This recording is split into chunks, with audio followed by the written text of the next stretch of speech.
Well, it's characteristic of successful false prophets that they should have an intoxicating style.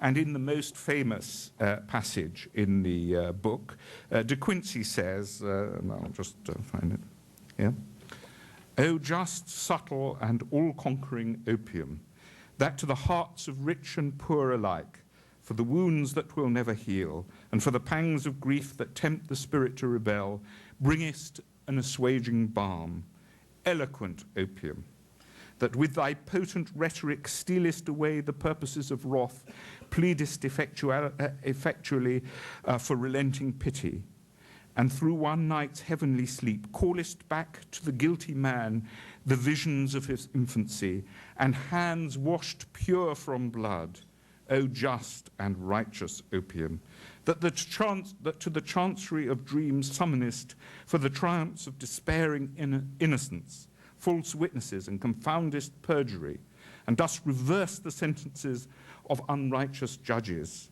Thou buildest upon the bosom of darkness, out of the fantastic imagery of the brain, cities and temples beyond the art of Phidias and Praxiteles, beyond the splendors of Babylon and Hecatompylos. And from the anarchy of dreaming sleep callest into sunny light the faces of long-buried beauties, and the blessed household countenance is cleansed from the dishonors of the grave. Thou only givest these gifts to man, and thou hast the keys of paradise, O just, subtle, and mighty opium." All bilge, of course. And eloquent, but bilge. And all the lies and evasions of present-day heroin addicts are present in De Quincey, and they have been repeated uncritically ever since in books and stories, even by literary doctors such as Léon Daudet and Mikhail Bulgakov. De Quincey tells us that he quite literally could do no other than become an addict, not in Luther's moral sense of being unable to do other than he did, but that he was quite literally it was not within his power to refrain from taking opium. He talks of chains and slavery, a metaphor that has been used ever since for 180 years. And actually, if I ever read another book that talks about chains and slavery, well, like Violet Elizabeth, a character in the English children's book called Just William, I'll scream and scream and scream until I'm sick. I can, you know. Well, De Quincey is the originator of the exaggeration of the pains of withdrawal, and it is he who invests the stopping of opium with the aura of a titanic struggle. That's what he called it, a titanic struggle. And this is 6 years after the Battle of Waterloo, thus inaugurating a tendency to self-obsession. This is how he describes himself 4 months after he has allegedly stopped taking opium. Think of me as one still agitated, writhing, throbbing, palpitating, shattered, and much perhaps in the position of one who had been racked, that is, put on the rack, as I recollect the torment state from the affecting account of them left by a most innocent sufferer in the times of James I. Of course, De Quincey is writing nonsense from the pharmacological point of view, but in this instance, literature has decisively triumphed over pharmacology in its effect on public consciousness, and continues to do so, in my view. Well, ladies and gentlemen, my time's up.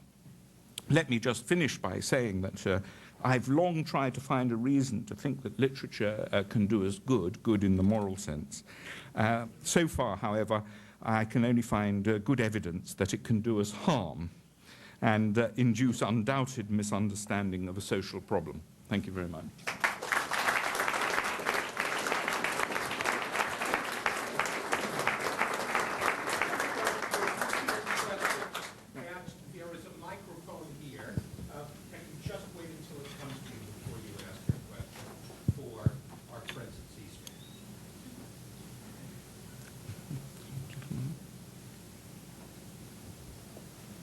Would you compare the level of discomfort that a drug addict might experience coming off to someone who's been a smoker for years? We hear the same things about people who cannot stop smoking. Yes. I suppose it's of a similar kind of order. Actually, it's often the worst that withdrawal from opiates. It's often compared with a bout of flu, though this is an absurd comparison, since an epidemic of flu kills about 20,000 people in the United States. So, but that's the kind of level of suffering that, at its worst, it produces.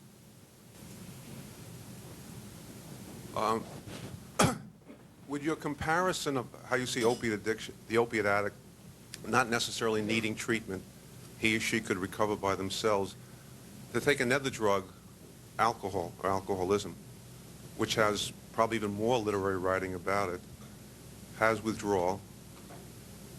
At least the health profession in America says that withdrawal could be deadly. Would you also say that the alcoholic, he or she, could recover by themselves? They don't need treatment? Well, first of all, of course, withdrawal from alcohol is a medically very serious, or potentially very serious condition. And the textbooks say that between 5 and 10% of people who have delirium tremens will die without treatment. Well, I've never seen deaths from delirium tremens because the ones that I've seen have been treated. So I think the comparison is not right. I mean, and actually you can get delirium tremens from withdrawal from, or something very similar to it, from withdrawal from benzodiazepines, for example. So I'm not saying that there is no instance in which withdrawal is not serious. It depends very much on what the substance is. One very interesting phenomenon to me is the fact that in prison, in Britain anyway, all concentration was on the drug addicts, and nobody took any notice of the alcoholics who were actually in the throes of delirium tremens, which is a dangerous condition. There was no official interest in it. I think alcoholics can give up. I'm not actually against people, for example, going into rehabilitation, provided it's understood that this is not really a medical procedure. Often what happens is that people who are addicted to a substance, alcohol or opiates, have comprehensively messed up their lives. And since life is a biography and not just a series of unconnected moments, it may be that they require some assistance in getting their lives together, but I don't regard that as really a medical procedure.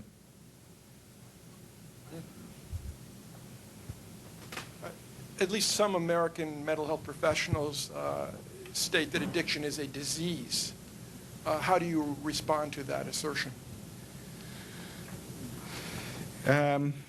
Well, I mean, the fact is, of course, that there are physical correlates of addiction that one can't deny.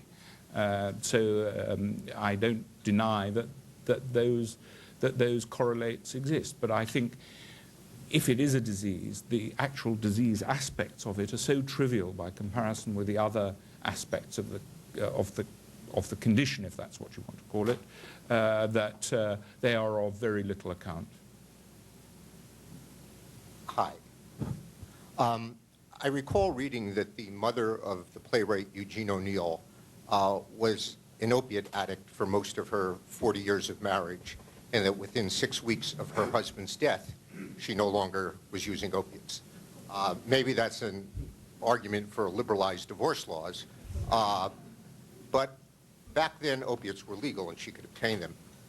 Now she could not do so. What is the harm in having somebody like Eugene O'Neill's mother taking opiates, if that is, to use the vernacular, it helps her get through the day? Well, as far as I understood, Eugene O'Neill wasn't very keen on his mother, but I might, I might be mistaken there. The question of legalization always comes up, and I'm not quite sure what people mean by legalization, because, of course, there are different possible ways of legalizing things. But in fact, I don't think it will have the advantages claimed for it, at any rate. Even if it doesn't lead to disaster, it won't have the advantages claimed for it.